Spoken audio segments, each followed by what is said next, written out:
All set? If y'all, okay. Y'all ready? Behind, Kim, the one that's y'all ready? behind, I need to, if you can't see the camera, I can't see you. Exactly. If you can't see the camera, I can't see you. Perfect. And her live has started. Yes, perfect. Portia, And Sheila's live has started. In 5, 4, That's a question.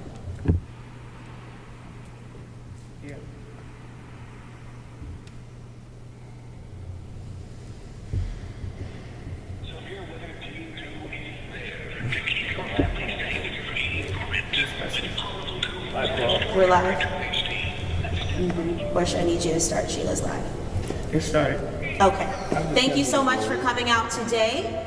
About 2 hours ago, we were shocked to find out that Georgians will have access to abortion again. The 6-week ban that was passed in 2019 has come under challenge by many organizations, in different lawsuits, in different courts. But today, in our state's capital city and in our state's largest county, in the Fulton County Superior Court, Judge McBurney ruled that we should have access to abortion again. We're coming here today with excitement and also a call to action. If you are a Georgian who has been turned away from access to abortion care, you need to speak with your legislators overnight. It is possible that there will be swift action from the other side to change this access to abortion. So we want to be here with you in real time to remind you this is the moment to speak up about the need for the rights of Georgians as it relates to reproductive justice. Next, we will hear from the Senate, from Senator Nan Orrock.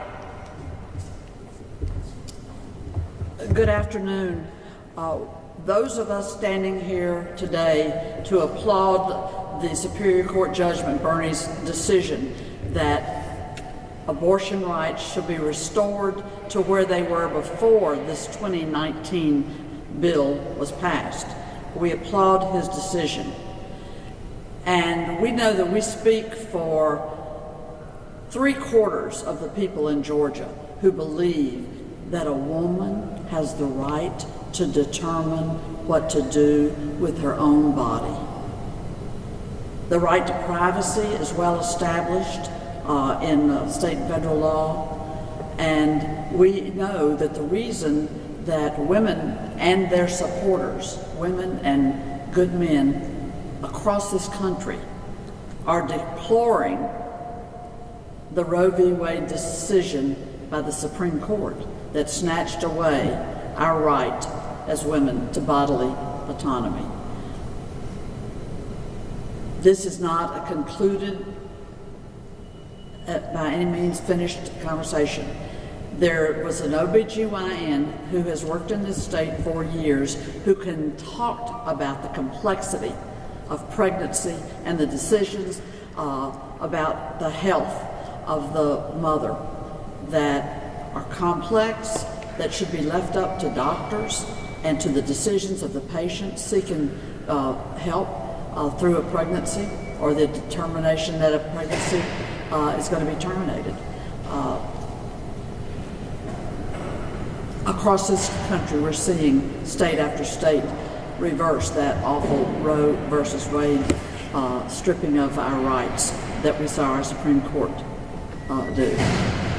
We look forward to this conversation going forward and to standing up for the rights of people to determine their outcomes of their pregnancies in a complexity of conditions and situations, consulting with their doctors and their families, keeping the lawmakers out of the bedroom and out of the doctor's office and out of the surgical suites. Thank you.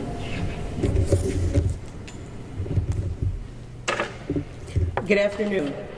I'm Georgia State Representative Kim Schofield, District 63. Today we heard the will of the people through the eyes of the court and the ears of the court. We thank Judge McBurney, who wrote in his order, and I quote, "Liberty and justice in Georgia includes in its meaning, in its protections, and in its bundle of rights and the power of a woman to control her own body, to decide what happens to it and in it, and to reject the state's interference with her health choices. Amber Thurman and Candy Miller lost their lives because decisions were made about their health without them making those decisions for themselves. They had no control, and they died. To their family, we will continue to say their names, and we will continue in the fight. And to all Georgian women, moms, daughters, husbands, and the supporters who stand with us, this is your fight too. We will no longer allow the decisions to be made about our bodies without our input. So today, this is a step in a further fight, but we are not going to take this as just a huge success. We're going to relish in the fact that we've made a step forward, and we're going to continue in this progress. Thank you to the judge for using the court system to work for this moment. And for those that want to turn us back, I say to you, this is not the hour to use your bias against women. This is the hour for the women to stand up and use our voice. Thank you. Good afternoon. I'm State Representative Sandra G. Scott, the Chief Deputy Whip for the House Democratic Caucus. The discussion around abortion is deeply polarizing, and Kemp's remarks underscores the political implications of such decisions. While he emphasizes the importance of respecting the will of the people, it is also crucial to recognize that legal interpretations and protections evolve, often reflecting broader societal changes. In the end, the ruling may resonate debates about the balances of power between state legislatures and the judiciary, as well as the ongoing struggle over reproductive rights in America. The conversation will likely continue as both sides seek to advocate for their positions in a deeply divided landscape.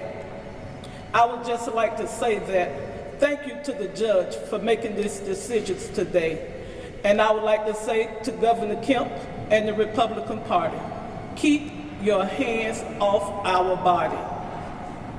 Stay out of our bedrooms and stay out of our doctor's office. Keep your hands off our body. Keep your hands out of our doctor's office. Let we, the women, make our own choice. Thank you. Representative Derrick Jackson. Good afternoon, State Representative Derrick Jackson. Let's go back to how we got here. In 2019, some of the strongest voices back in 2019, like Representative Renita Shannon, Representative Abel Mabel, Representative Hart Cannon, Representative Schofield, Representative Sandra G. Scott, and many others, and of course our senators on the Senate side. All the women were asking, please do not pass House Bill 481 in 2019. And even us as men in both chambers were also asking for the governor not to pass House Bill 481. Listen, this is very clear and moving for me as a father of 4 daughters and 3 sons. And I simply ask for this state, a state that should recognize the voice of a woman, a state where my 4 daughters should have the same rights over their bodies as my 3 sons. So let's move forward. We appreciate what the judge did, but we still have much more work to do. 82 counties in Georgia do not have an OBGYN, and 61 counties do not have a pediatrician.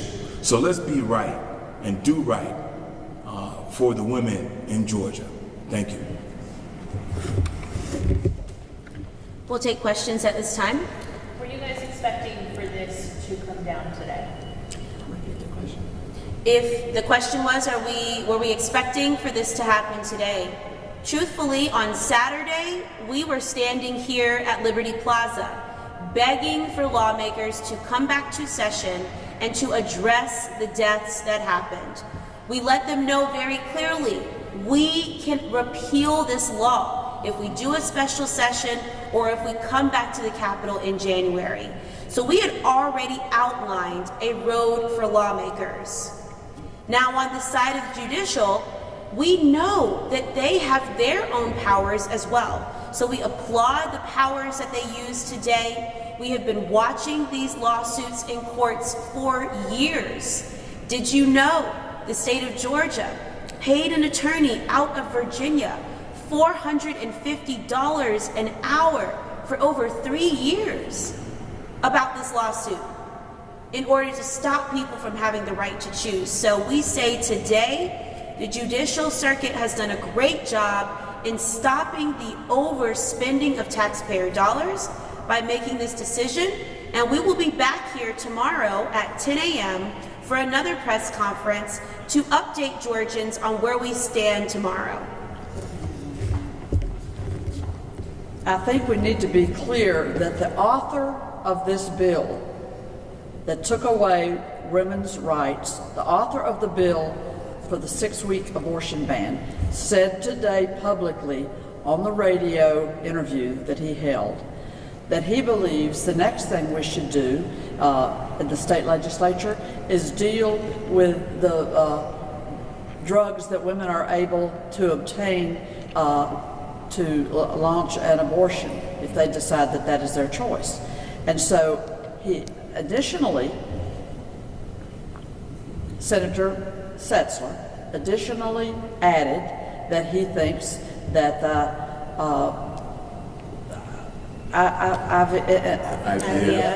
IVF, Senator Setzler today clearly said that he believes that we need to look closely at IVF and whether that should continue to be provided as an option for families seeking to have children. So stay tuned, because the battle will be joined when this legislature convenes right here under the Gold Dome in January. They're going to continue to try to push their outrageous right-wing agenda to strip women of their rights. We're not going back. Can you talk about what the ruling being overturned means for women in the state now? If I'm a woman who currently wants to go and get an abortion, or if I'm a doctor who wants to help my patients, are they allowed to do that now? There is a virtual press conference taking place right now as we speak with the ACLU and Sistersong, the plaintiff, on this case. So we will look to them as they advise us on the legalities, specifically on how we understand that now we are in a different place nationally. So we're looking forward to that information, but we do know that the organizations that provide access to abortion care have been safely doing so up to 6 weeks, and they are more than capable to go back to 22 weeks. We trust them to do their jobs. We are excited that the students who have been learning to provide reproductive care will actually get to do the work that they want to do, and we are mostly overjoyed that for folks who are experiencing pregnancy right now, they have a glimmer of hope to make their own choice. We know that this is likely going to be challenged again. Where do we go from there, and is there a compromise that you guys would like to see reached moving forward? If so, what is it? We have always wanted them to repeal this law. It only passed by 1 vote, and many of those members are not currently serving. So we need to make sure when we come back to legislative session that we have the doctors and the families here. We need Georgians to come back to the Capitol and to speak their stories. So please get ready. We will be back here in the morning at 10 a.m. with more answers on how this unfolds in the courts. Can I get you to spell your name? Park Cannon, P-A-R-K-C-A-N-N-O-N. I'm the minority secretary. Thank you. We'll And you conclude. in the light blue? Yes. No, I got her name, but right next to you, yes. Okay. Sandra. Sandra Scott, Sandrascott. Could you have a title, position, or you? I'm the Chief Deputy Whip for the Georgia House Democratic Caucus. Okay. And I'm Senator Nan Orrock. I'm the Secretary of the Senate Democratic Caucus, part of the Executive Committee leadership in our chamber. Thank you. Any other blue? I am Kim Schofield. It's Schofield. I'm the Secretary of Urban Affairs in House. I guess. Thank you. Thank you all. Thank you.